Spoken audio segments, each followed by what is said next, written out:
Hello and welcome to my Trends Analysis Report. My name is Sean Nagle, Contemporary Issues, Cohort 2, 2011. Here we're going to look at the trends to be analyzed. Trend 4, Convergence of Mini Authorization, Less is Becoming More. Trend 16, Education, Apply Here. Trend 8, Every day, in every way, we are getting better and better. Now we're going to take a look at these trends more in depth. The first one we're going to look at is Trend 4, Convergence of Mini Authorization, Less is Becoming More.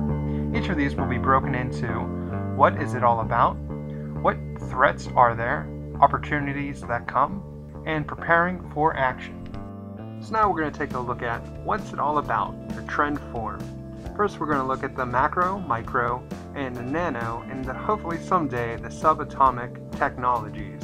So many consider the beginning the macro, and in the macro was the very first computer, the ENIAC, which did math computations. From there we went to the silicon chip and the microprocessor, which got rid of the vacuum tubes that were present in the macro phase. And now we're seeing the emergence of the nanotech phase. Many nanotechnologies are just in their infancy. The future is limitless and very, very encouraging. And then hopefully someday we will see the subatomic phase of technology. Moore's law is very fascinating. The idea that computer power will double every 18 months, just to think the implications that it'll have on the future and the abilities and advancements that will be made in education, science, and in medicine. These impacts are even seen in our world today, but only in their infancy when it comes to nanotechnologies. We have to get these nanotechnologies out to the people. Once this happens, we will really see the possibilities of nanotechnology. Here, we're looking at what threats are there for Trend 4. I simply have it, good intentions equal good results, and bad intentions equal bad results. Pretty simple.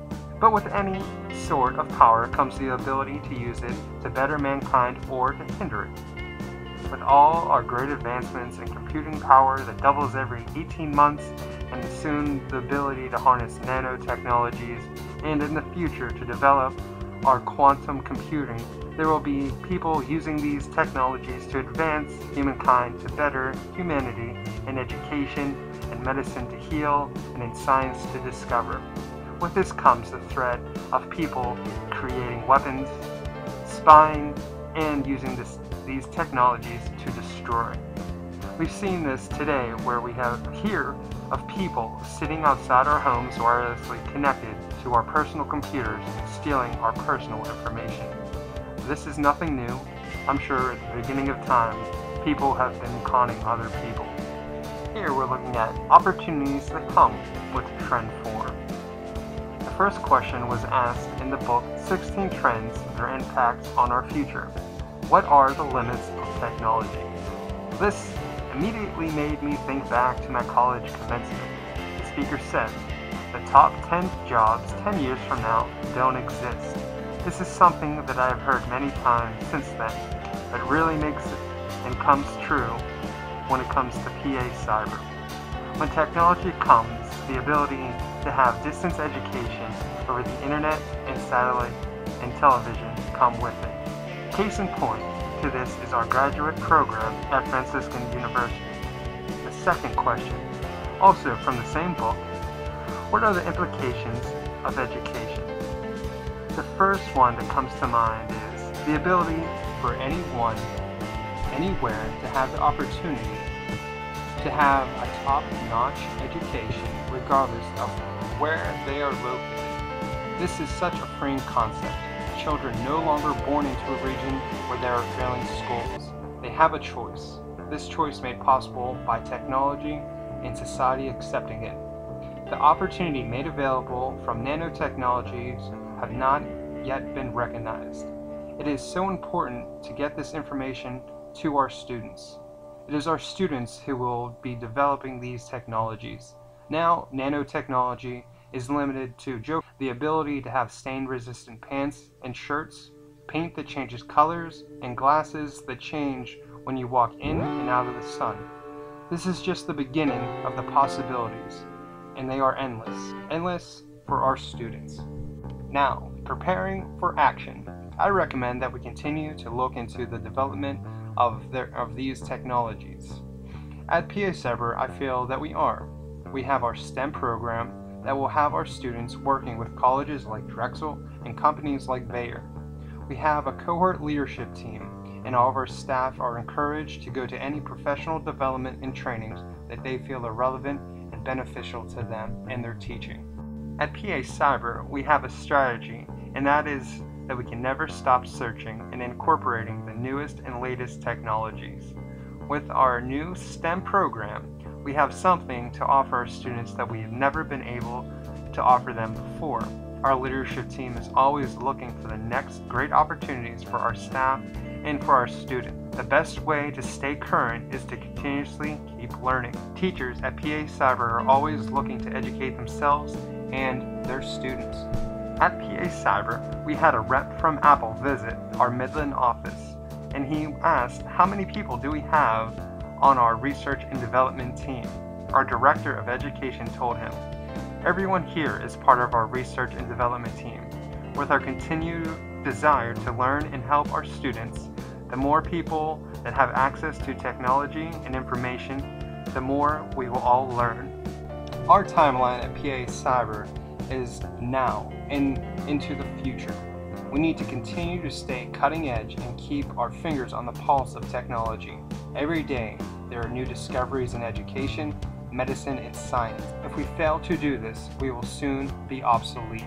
Next, we're going to look at Trend 16, Education. Apply here. The fact is that over the last 10 years, many teachers are leaving the profession. This has mainly contributed to the increase in student achievement with no child left behind. Many teachers retired if it was a possibility, or found new careers. It is estimated that 2 million new teachers are needed during the first decade of the millennium. By 2012, the Bureau of Labor Statistics estimates that there will be a need for 15.2% elementary teachers, 18.2% secondary, 9% secondary vocational educators, 36% preschool, and 38.1% post-secondary teachers. Worldwide, there is a need for 35 million teachers. These shortages are not limited to teachers only. Administrators, according to the BLS, by 2012, there will be a need for 20.7% in the total number of administrators needed. We are seeing shortages caused by the mass retirement movement in math, science, technology, foreign language, early childhood, bilingual, and special education. There is a need for more diverse teachers to be hired. Teachers of different descent, color, and gender. Next, for Trend 16, what threats are there? Some threats that I see are non-committed new hires that are just hired and accepting the position because they need a job. As soon as their job either reopens or another job opens up in brick and mortar, they will take it. Second is being a bad fit. Being in a cyber setting, many teachers are not prepared for the change from brick and mortar. Furloughed. These teachers that were furloughed, going back to the top, only have applied for these positions in the cyber setting because they no longer have a position in brick and mortar. Opportunities that come with Trend 16. The new cream of the crop. With being furloughed, these teachers that have minimal experience are now having the ability to come straight out of college with technology in their education, and they are motivated. With many of these teachers and these new opportunities, they have the opportunity of being long-term hires, maybe all 30 or so years of their education career. And furloughed is also an opportunity. Hooking with the first, the new cream of the crop, many of these teachers can now come and serve in the cyber setting. Preparing for action. Recommendations.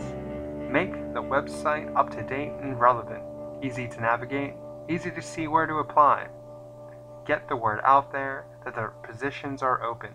Use social, online, boards, newspaper ads, professional education sites, and job fairs. One strategy to make our site better around the board is to send out employee, parent, and student surveys on how easy the website is to navigate, and ask for suggestions. Also, once a person is done applying for a position, ask them to take a quick survey on the site. Next, researchers see what areas are getting the most attention from job seekers. Create a course of action to create a survey for the website. Create the survey, find a way to link the survey to the application process. Compile data, analyze the data, come up with suggested improvements. A timeline for this would be to look to see where PA Cyber is getting the most job applications from. Is it the professional development sites, PA Cyber website, job fairs, or newspaper? Take this data, and if you see no one is applying in one area, such as thinking about scaling that area back. Likewise, look at the data to see what areas are getting the most attention from potential teacher prospects, and dedicate more time to make sure that these areas are up to date and attractive to these teacher prospects. The last trend that we're looking at today is Trend 8. Every day and every way, we're getting better and better. We have to get everyone on board to pursue this better education. This includes everyone inside our school, from our school board, teachers, to our students and community members, as in parents, non-parent, taxpayers, businesses, and units of government. If we are able to do this, we will increase social and intellectual capital in our community. In our ever-changing world, being flexible is a necessary trait. In our ever-changing world, we need to be able to adapt with different things when they pop up and change in a non-threatening way. We need to do everything we can to stay ahead of it by making continuous improvements. Here we're going to look at what threats are there for Trend 8. One is to move too fast. Another is not taking time to listen to staff. Changing too much at once. Not training your staff. Not giving the change time to develop. The opportunities that come with Trend 8 are having a happy staff and community, having educated people, having your staff and community stand behind you in your school, have cutting-edge school. Preparing for action. Be upfront with your plans. Bounce these ideas off different PA Cyber departments and take in all the feedback. Think about what is in best interest of your students. Have an in-service to announce new programs or initiatives. A timeline, and it all starts with a wild idea. Once the idea to improve on some area of PA Cyber, go to others that will add to your idea. Make a pitch to administration or other staff members to see if there is a positive interaction with this idea. Then you can really start to refine this idea and collect data and develop a plan of action. Pilot this idea with a small sample of staff or students. Look to see what worked and what needs improved on. Assess again and look at the data and results. If necessary, do another pilot with the modifications that were made. Assess again. If the idea betters your staff and or students, then pursue moving it to all areas. Set up time to meet with each department to inform them of the new idea and train them on what they will need to do and their part in this idea. Continue to collect data to look at the areas to improve on and see if there are any. These ideas are to better your staff and students over a long period of time. Thank you for taking your time to listen to my trend analysis report. And now here are my citations.